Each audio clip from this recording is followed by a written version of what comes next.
Danny Reeves slammed his fourth beer on the scratched metal table and laughed too loud at his own joke. The cargo run had gone smooth. The credits were already in his account, and his crew was buying rounds at the cheapest bar on Redstone of 4. Life felt pretty damn good right now. "You're full of it, Danny," said Rick, his navigator, wiping foam from his beard. "You never talked your way out of that checkpoint.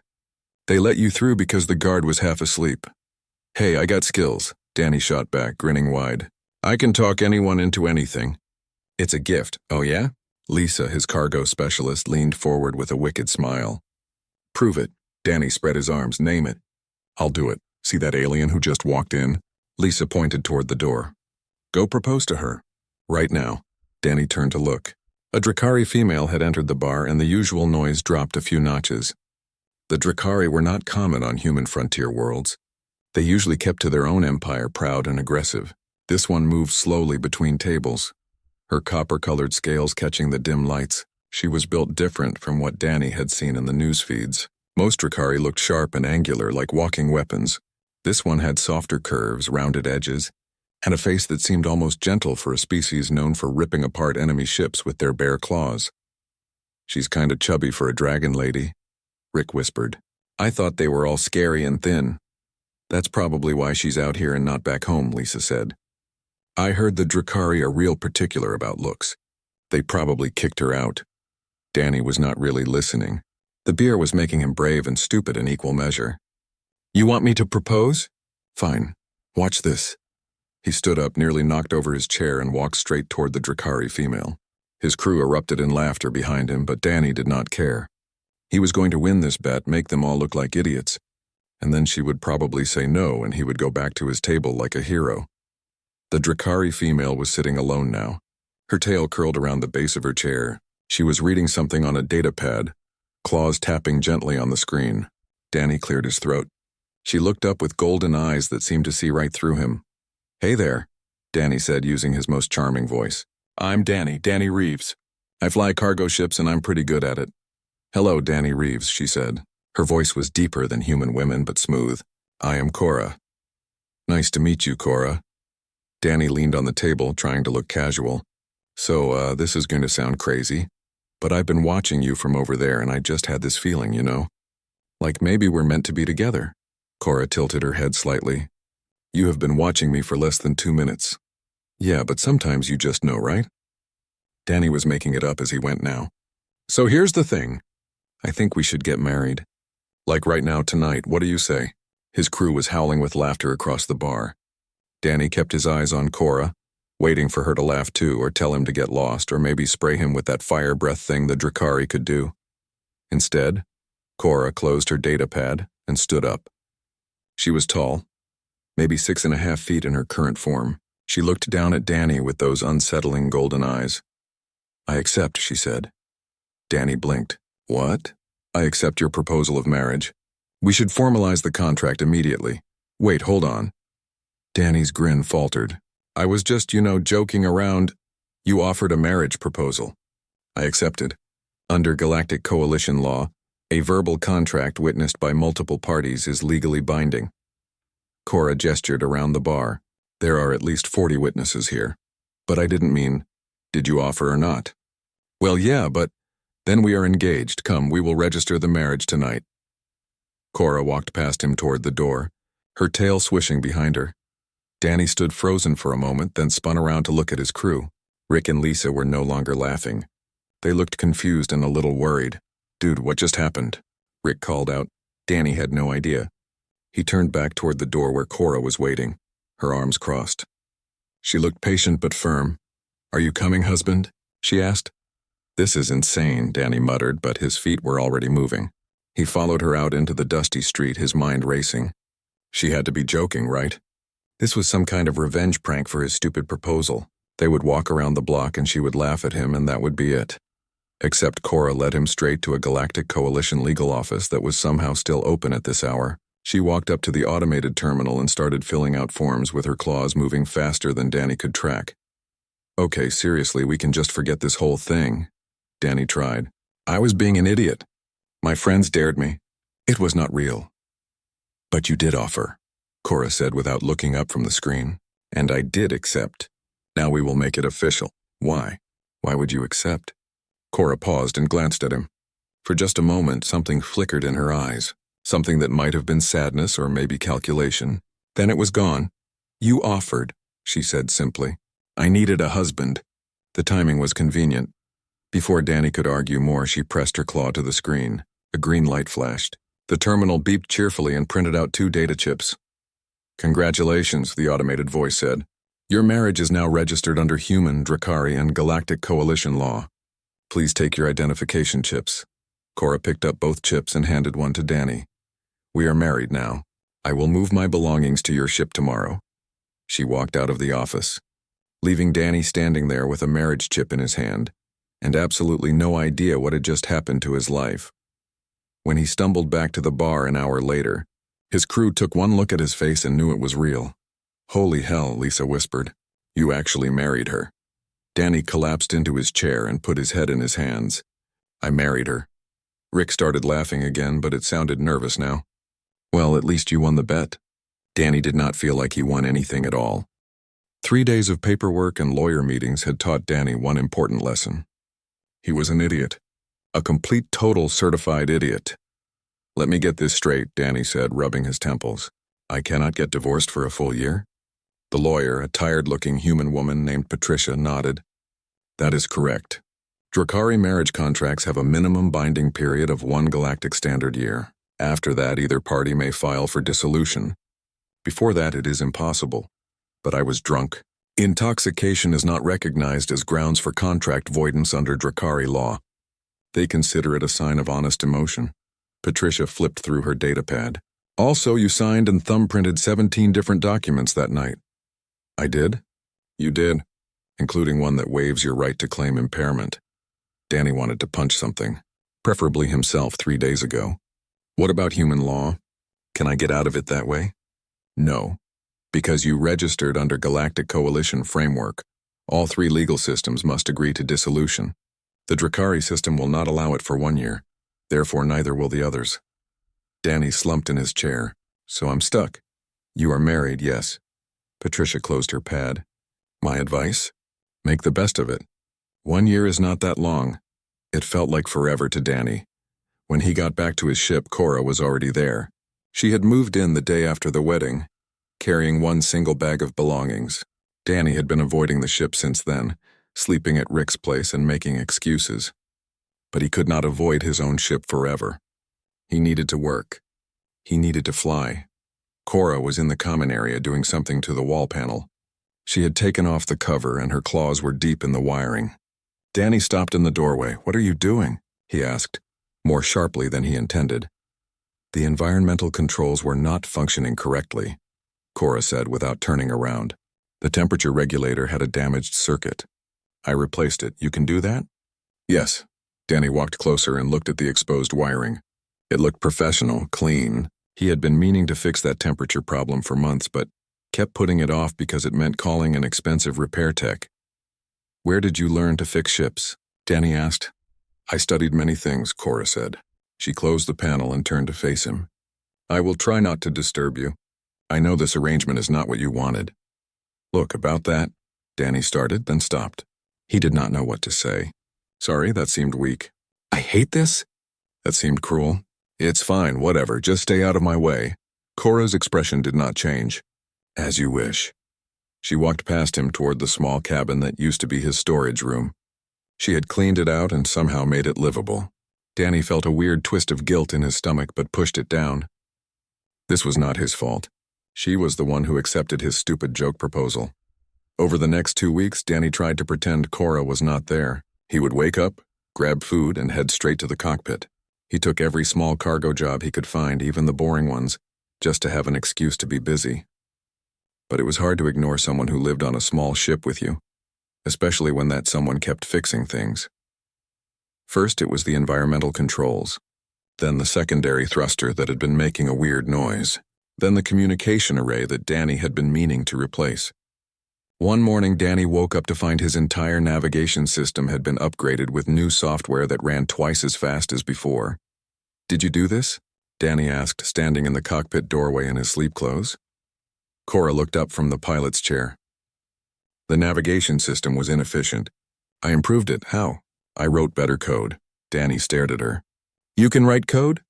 Yes, why? Cora tilted her head, confused by the question.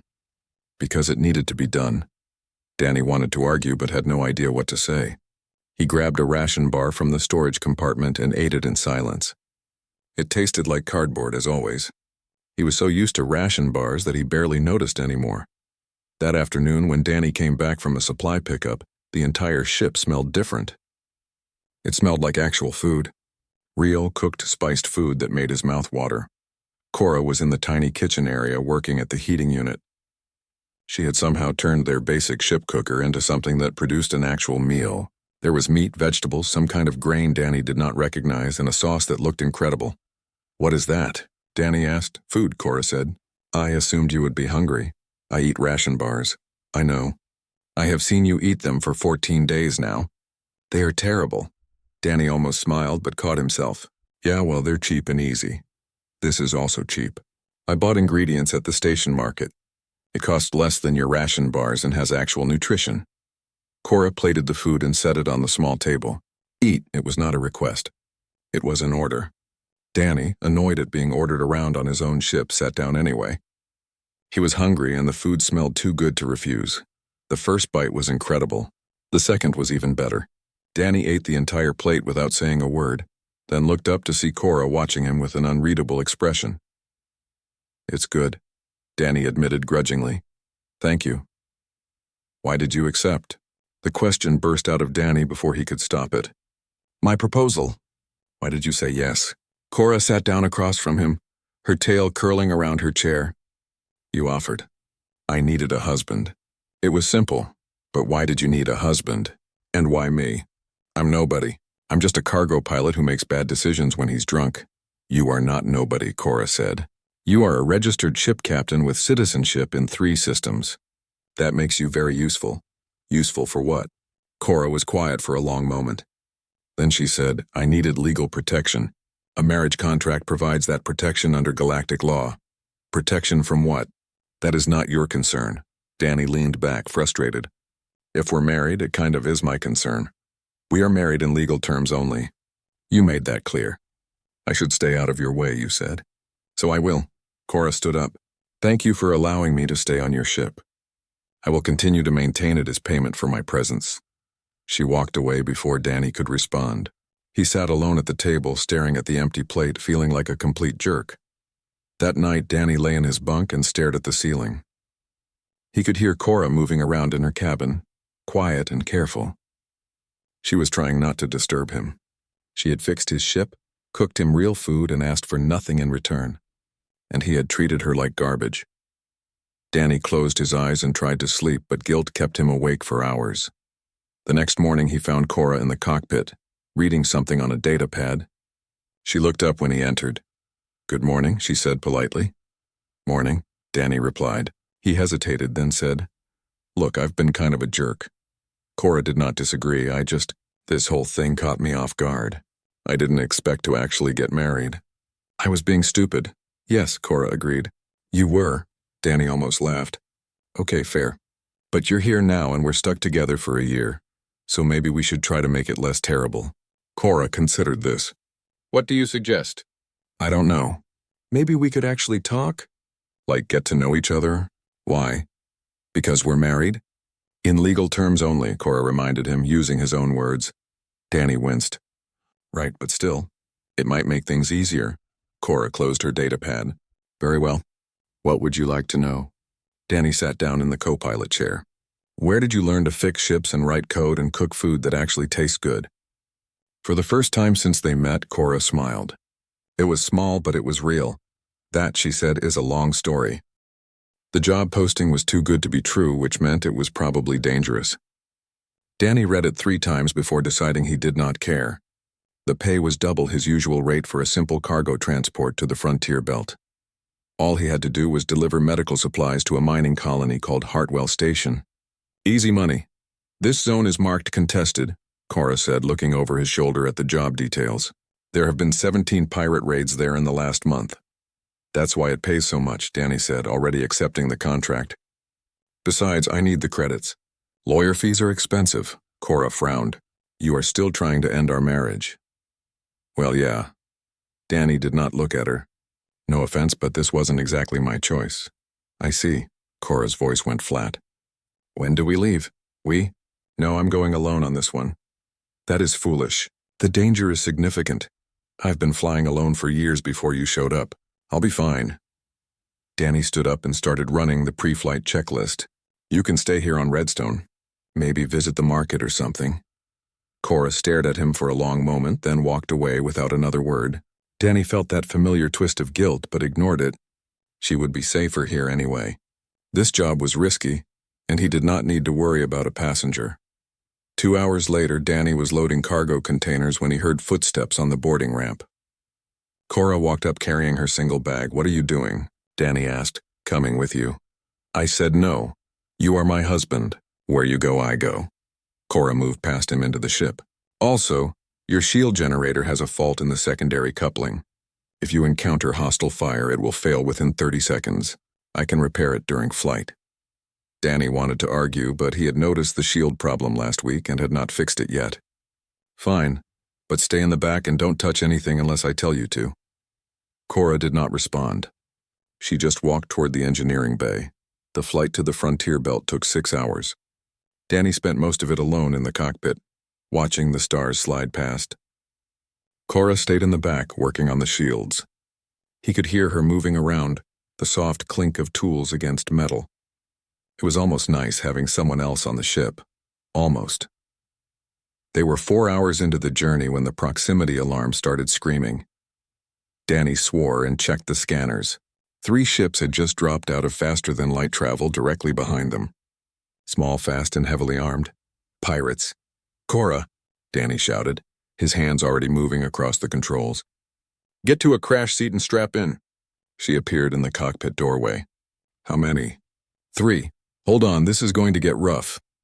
Danny pushed the engines hard, trying to outrun them, but the pirate ships were faster. They closed the distance in seconds, and the first weapons blast hit the rear shields. The ship shook violently. Danny's board lit up with warnings. Shields holding at 70%, Cora called out, reading the engineering display behind him. But they will not last long. Thanks for the update. Danny yanked the ship into a spinning dive, trying to throw off their targeting. It worked for about 5 seconds before another blast hit them. 50% shields now. Danny's mind raced. He could not outrun them. He could not outfight them. His ship had basic defensive weapons, but nothing that could handle 3 pirate vessels. His only option was to surrender and hope they just took the cargo. Danny, behind you, Cora shouted. Danny turned to see one of the pirate ships coming alongside them. It was close, way too close, almost touching their hull. A docking clamp shot out and attached with a heavy metallic thud. They're boarding us, Danny said, his stomach dropping. Pirates who boarded ships usually killed the crew. It was cleaner that way. No witnesses. He reached under the control panel and pulled out his pistol. It was an old human military model, reliable but basic. He had fired it maybe twice in his life at a practice range. Stay here, Danny told Cora. Lock the cockpit door after I leave. If they get through, use the escape pod. What are you going to do? Something stupid, probably. Danny tried to smile but failed. His hands were shaking. He moved toward the cargo hold where the boarding tunnel would connect. He could already hear them cutting through the airlock. The airlock door exploded inward with a blast of sparks. 3 figures in combat armor rushed through, weapons raised.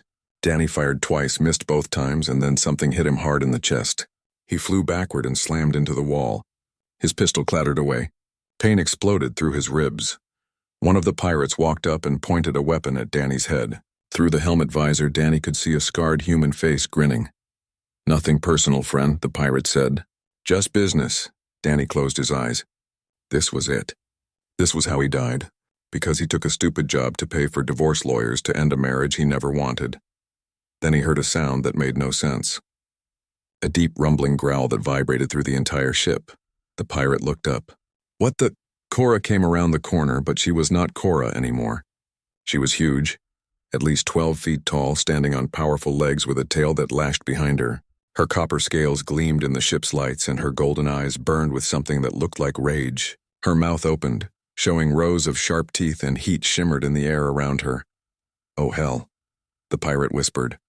Cora moved faster than anything that large should be able to move. Her clawed hand grabbed the pirate by the chest and threw him across the cargo hold like he weighed nothing. He hit the far wall with a crunch and did not get up. The other two pirates started firing.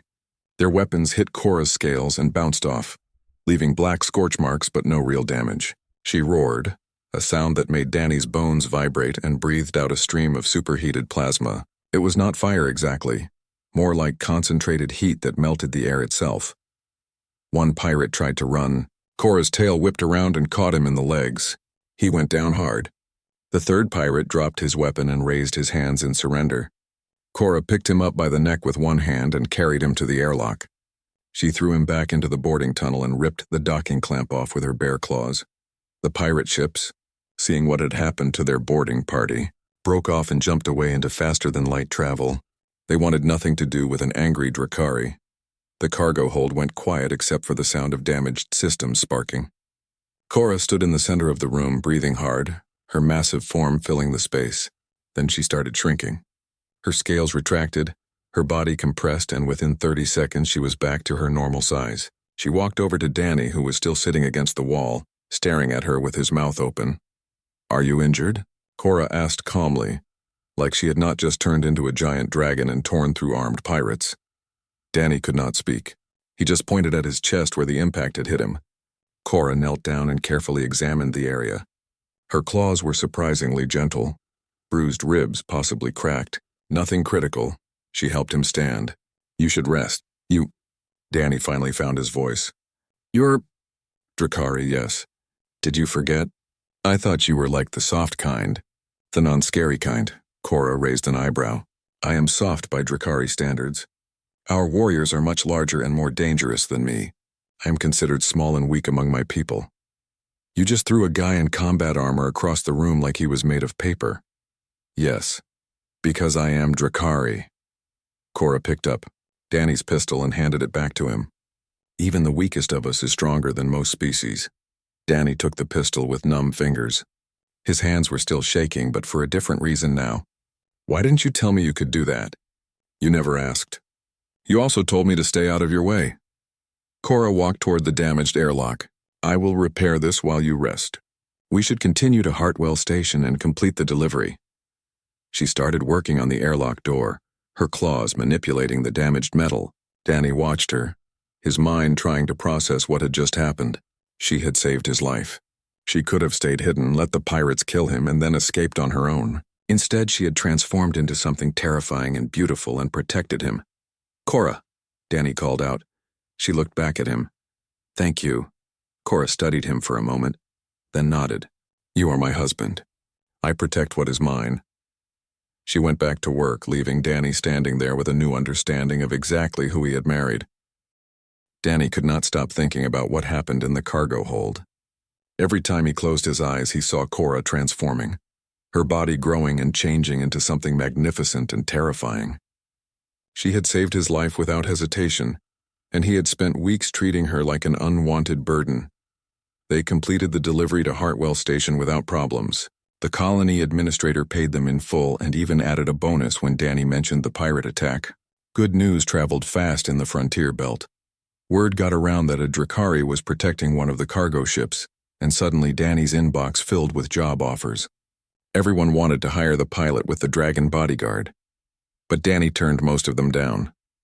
He took only the safe runs, the boring milk deliveries between established colonies.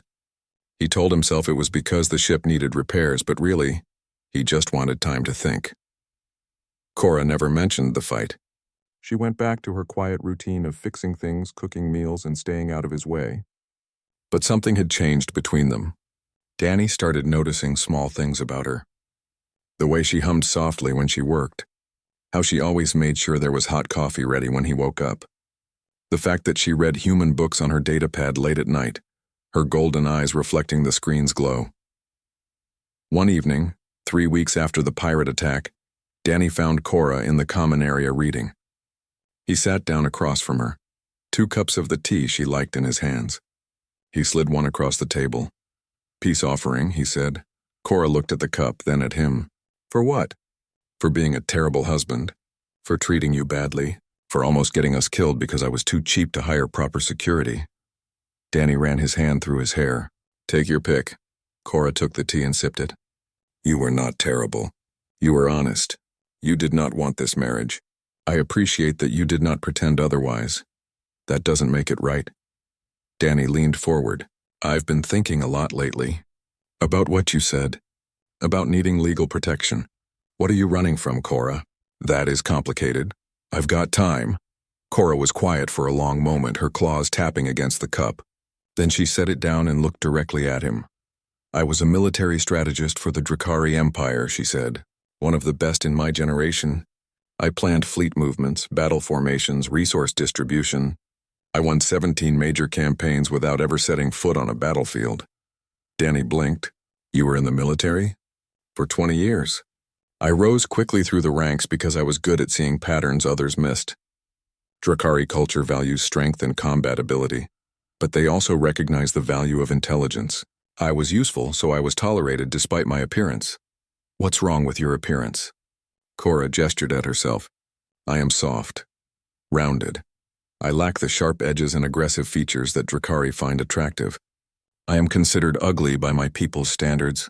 A failure of genetics. That's stupid, Danny said before he could stop himself. You're not ugly. Cora smiled sadly. That is kind of you to say. But among Drakari I am. It limited my social opportunities, but not my career. Until I caught the attention of War Chief Torvin. The way she said his name made Danny's stomach tighten. Torvin commanded the Eastern fleets. He was powerful, decorated from an important family. He saw my strategic work and decided he wanted me. Cora's claws dug slightly into the table, not as a partner, as a possession. He wanted to keep me locked in his fortress, planning his battles, winning his glory. I would never be allowed to leave. Never be allowed to do anything except serve his ambitions. That's insane. That is traditional. Many high-ranking Drakari keep strategists and scholars as permanent advisors. It is considered an honor. Cora's voice was bitter. I refused his proposal. That is not done. When a war chief offers marriage, you accept. To refuse is to insult him and his entire family line. Danny could see where this was going. So they came after you. Yes, Torvin declared me a deserter and traitor. He sent hunters to bring me back. I fled to human space because the Galactic Coalition has laws protecting refugees. But those laws have exceptions. If I were unmarried, Torvin could claim I was military property. He could demand extradition. Cora met Danny's eyes. But if I am married to a citizen of another species, I am legally a member of your culture first. The Coalition would not force me to return.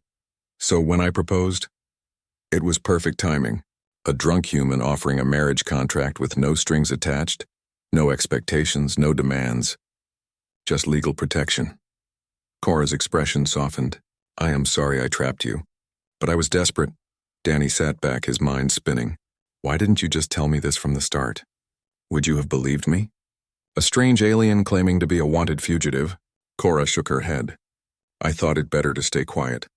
Fulfill my obligations as a wife by maintaining your ship. Wait out the year and dissolve the marriage as planned. You could go back to your life and I would find another solution. What kind of solution? I do not know. But that is not your problem. Danny looked at her, really looked at her. She was sitting calmly, her shoulders straight, her expression neutral. But he could see the tension in her tail, the way her claws kept flexing. She was scared. She had been scared this whole time and he had been too wrapped up in his own frustration to notice. I've been such an idiot, Danny said. You did not know.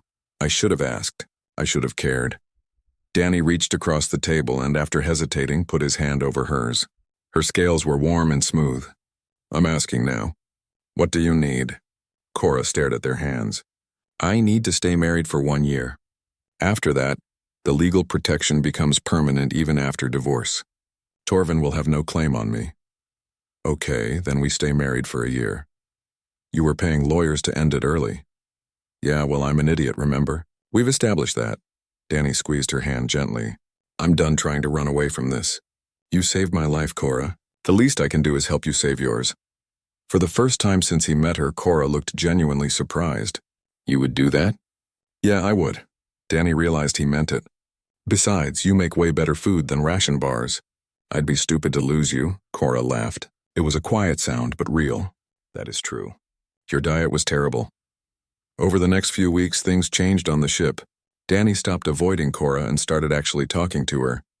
He asked about her work, her interests, what she liked to read. She told him about Drakari history, about the books she loved, about the stars she had visited during her military service.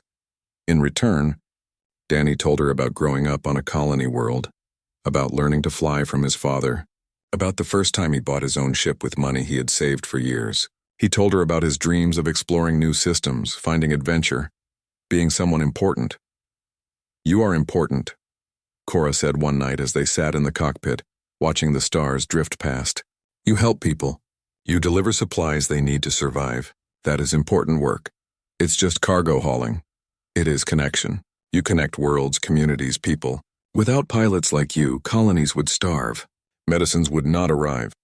Families would be separated." Cora looked at him. "Do not dismiss your value, Danny." Danny felt something warm spread through his chest. "You really mean that?" "I do not say things I do not mean." They flew together more after that. Cora would sit in the co-pilot seat, helping with navigation, calling out readings, making suggestions. She was good at it, better than Rick had ever been. Her mind processed information faster, saw solutions quicker. Danny found himself relying on her, trusting her judgment. One afternoon, Danny found Cora reading a human novel on her datapad. He recognized the cover. "Oh man, that book is great," Danny said.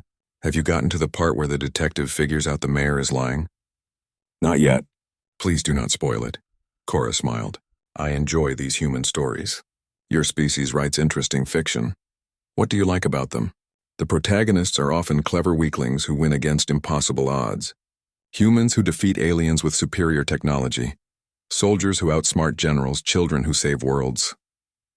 Cora's golden eyes were warm. "It reminds me that strength is not everything." Danny sat down next to her. "Is that why you accepted my proposal?"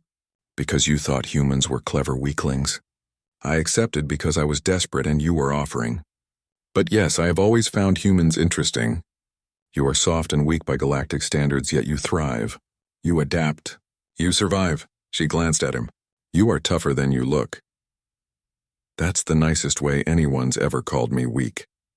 Cora laughed, and Danny realized he loved that sound. He loved making her laugh.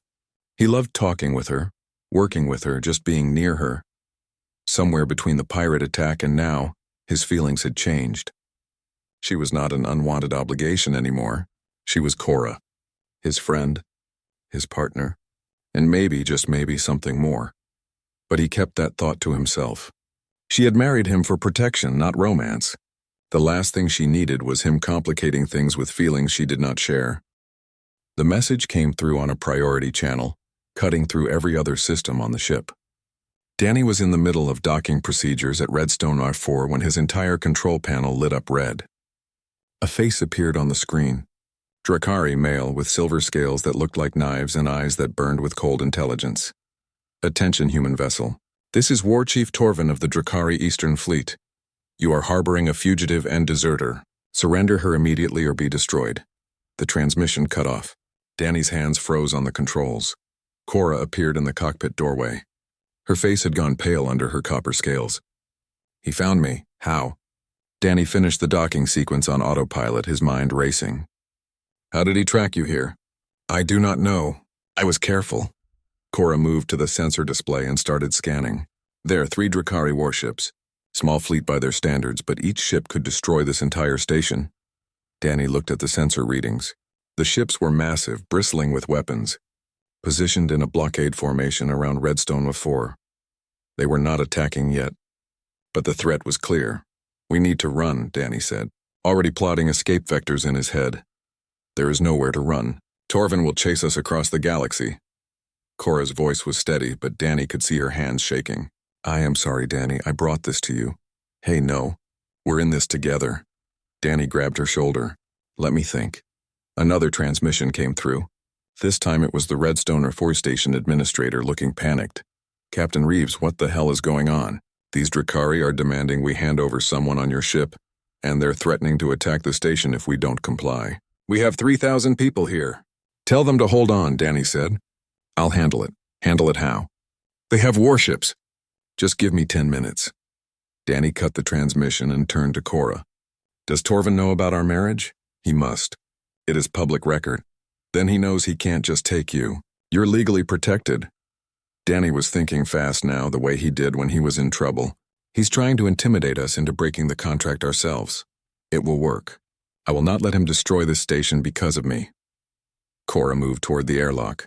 I will surrender. Wait. Danny grabbed her arm. Just wait. There has to be another way. There is not. Torvin always wins. That is why he is a war chief.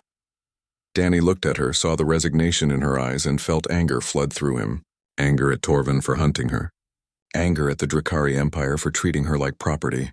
Anger at himself for not protecting her better. Then an idea hit him. A stupid, reckless, probably suicidal idea. What if we beat him? Danny said. Cora stared at him. Beat a war chief? Danny, that is impossible. Not in a fight. I'd lose that in 2 seconds. But there are other ways to win. Danny pulled up his datapad and started researching Galactic Coalition laws. What if I challenge him, formally? Under Frontier Law. Frontier Law does not apply to Drakari military matters, but it applies to marriage disputes. And this is a marriage dispute. He's claiming you should be his wife, but you're already married to me. Danny found what he was looking for. Under Frontier Law, when two parties dispute a marriage contract, they can settle it through formal contest. Any kind of contest they agree on. Torvin would never agree to a contest he could lose. He would if refusing made him look weak. Danny was getting excited now. Drakari care about honor, right? About proving strength? Yes, but so if I challenge him publicly in front of his own fleet, he'd have to accept or look like a coward. We just have to pick a contest I can actually win. Cora shook her head. You cannot win against Torvin in any contest of strength or combat. Then we don't make it about strength. We make it about strategy. Danny looked at her. You're a better strategist than him, aren't you? Cora hesitated. I won more campaigns than he did with fewer resources. But I was never given credit because of my rank. Exactly. So we challenge him to a strategic competition, simulated battle scenarios. Best of 3. Danny grabbed her hands. You and me against him and whoever he picks as an advisor. We win, he leaves. We lose. Danny did not want to think about losing. This is insane. Got a better idea? Cora was quiet for a long moment. Then she straightened her shoulders. If we do this, we do it properly. The challenge must be issued according to Frontier protocols. He must accept in front of witnesses, and the stakes must be clear. Okay, how do we do that? We broadcast it on every channel. Make it public. Make it impossible for him to refuse without losing face. Cora moved to the communication panel. And we need allies. People who will hold him to the agreement even if he tries to back out. Danny thought fast. Rick, Lisa, they're still on station. And Patricia, my lawyer.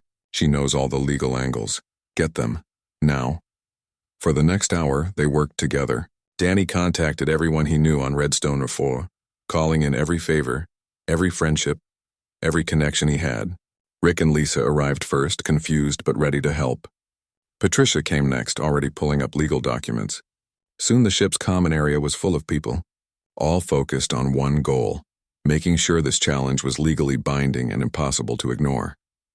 Cora wrote out the challenge in formal terms, combining Frontier law with Drakari honor protocols. Patricia checked every word to ensure it was legally sound. Rick and Lisa helped set up broadcasting equipment to send the message on every available frequency. Finally, everything was ready. Danny stood in front of the camera, Cora beside him, and sent the challenge. War Chief Torvin of the Drakari Eastern Fleet. I am Danny Reeves, captain of this vessel and legal husband of Cora. You claim she should be yours. I dispute this claim. Under Frontier law, I challenge you to a formal contest. 3 simulated battle scenarios. Each side chooses one advisor. Winner takes all. If I win, you leave and never return. If you win, I will dissolve my marriage and you can take her. Do you accept, or will you prove to your fleet that you fear a human cargo pilot? They broadcast the message and waited. The common area was silent except for the hum of the ship's systems. He's going to kill you, Lisa whispered.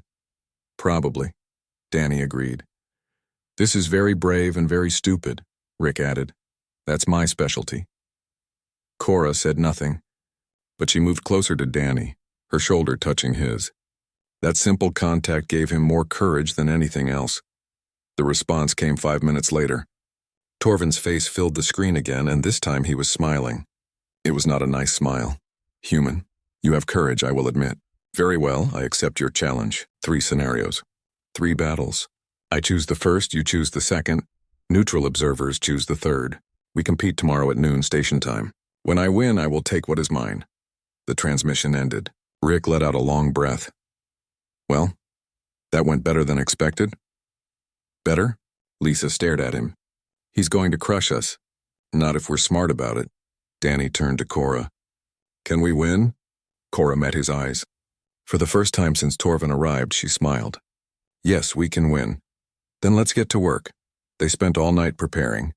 Cora taught Danny everything she knew about Drakari fleet tactics, about how Torvin thought, about the mistakes he made when he was confident.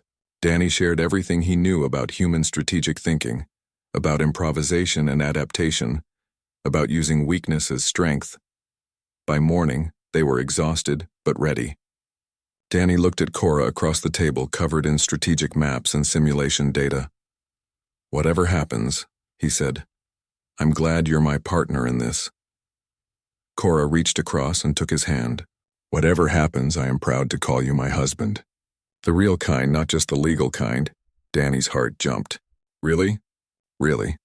They sat there holding hands, neither wanting to let go until Rick knocked on the door. It's time, he said softly. Danny stood up and offered Cora his arm.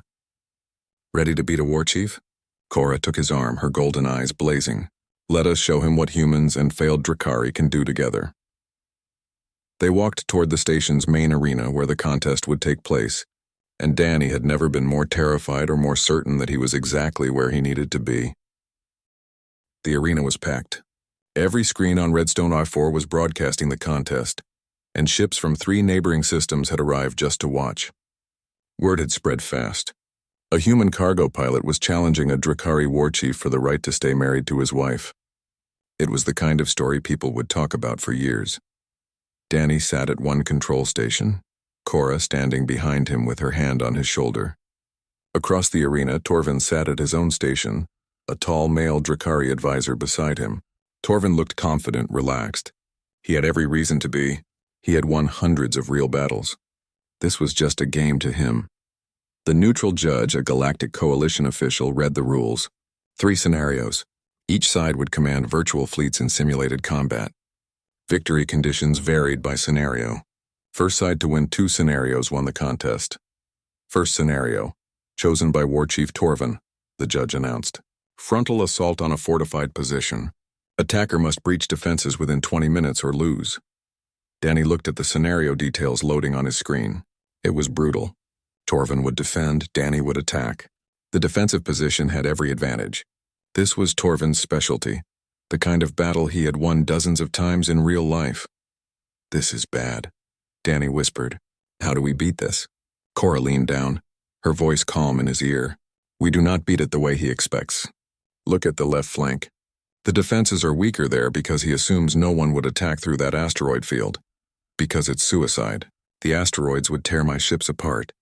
Not if you use them as cover. Smaller ships moving fast. Torvin thinks big.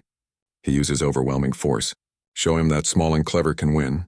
Danny trusted her. He split his fleet, sending most as a decoy to the front while his smallest, fastest ships went left through the asteroids. Torvin took the bait and reinforced his front lines. By the time he realized what was happening, Danny's light fighters were already inside his defensive perimeter, attacking the weak points Cora had identified. Torvin scrambled to respond, but it was too late. Danny's ships breached the position with 40 seconds to spare. Victory.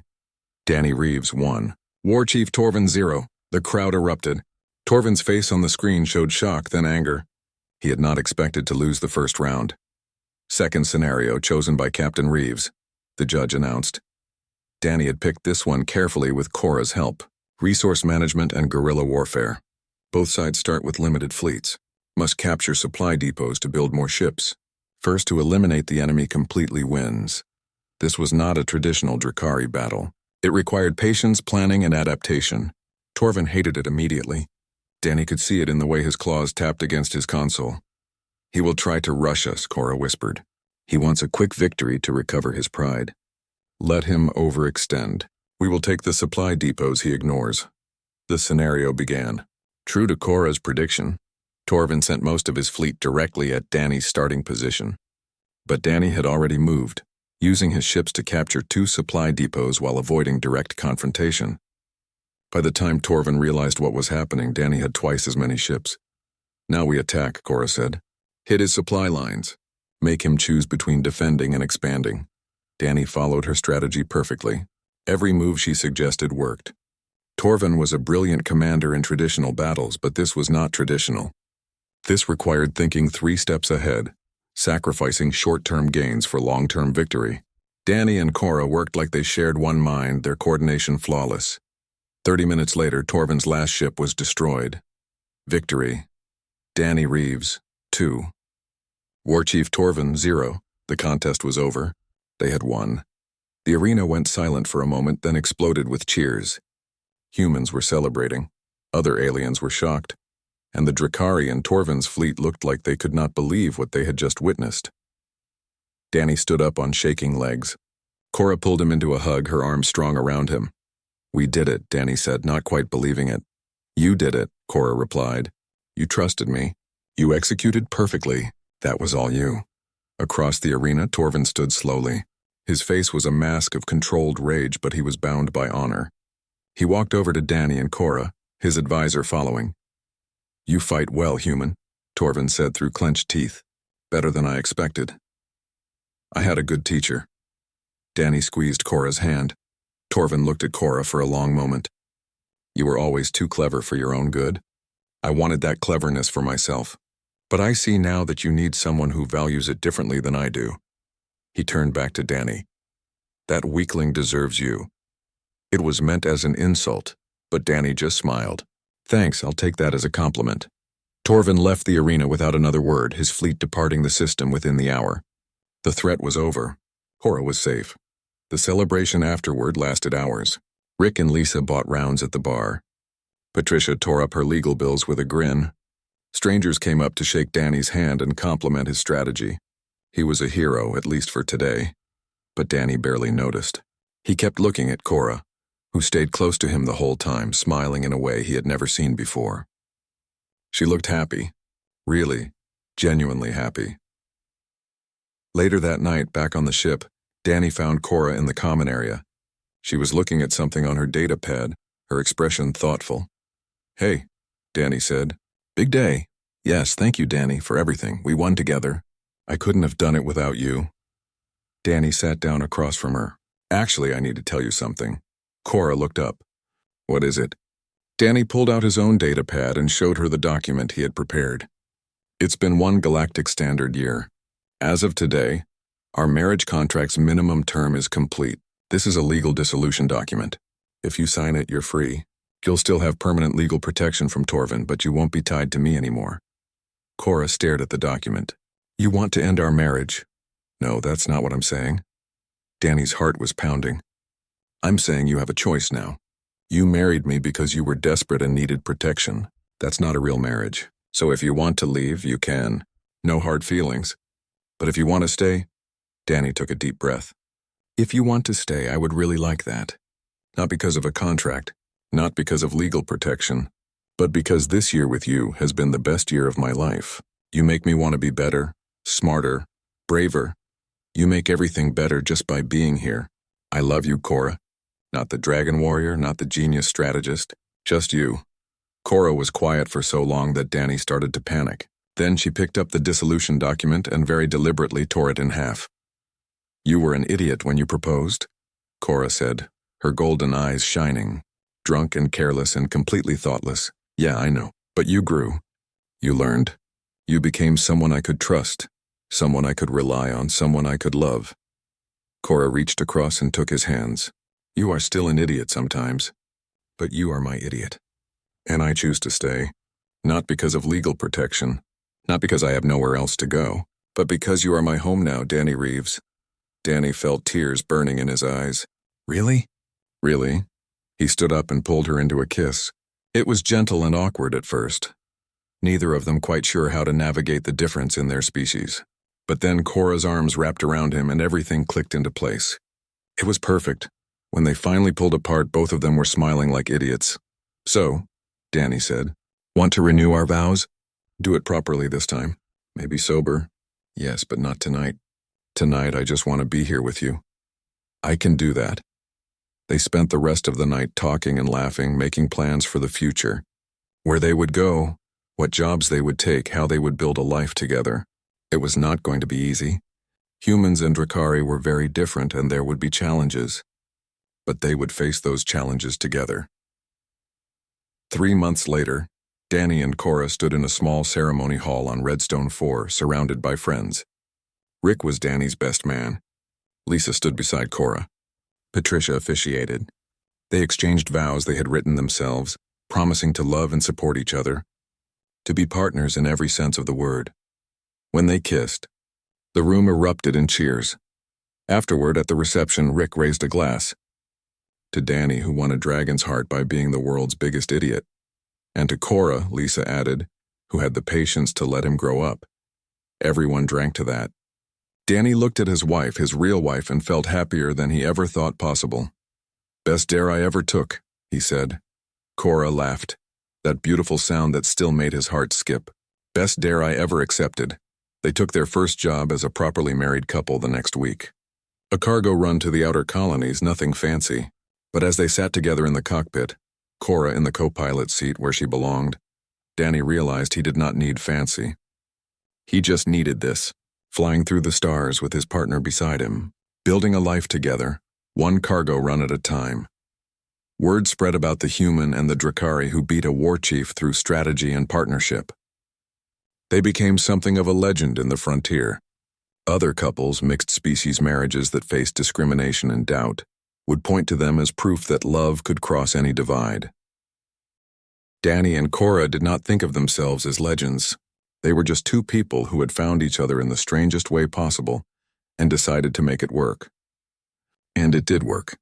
For years and years and years, through adventures and challenges and quiet moments, they worked, because sometimes the best things in life start with a stupid bet and a partner clever enough to see the potential in an idiot who was willing to grow. The story of Danny Reeves and Cora would be told in bars and stations across the galaxy for generations. The human who married a dragon lady on a dare, and she left him speechless forever, not because of her strength or her intelligence, though she had both in abundance, but because she chose him. And he chose her back. That was the real victory. Not beating a war chief or winning a contest, but choosing love when it was unexpected, and fighting for it when it was challenged, and building it every single day through trust and partnership, and the simple decision to stay together.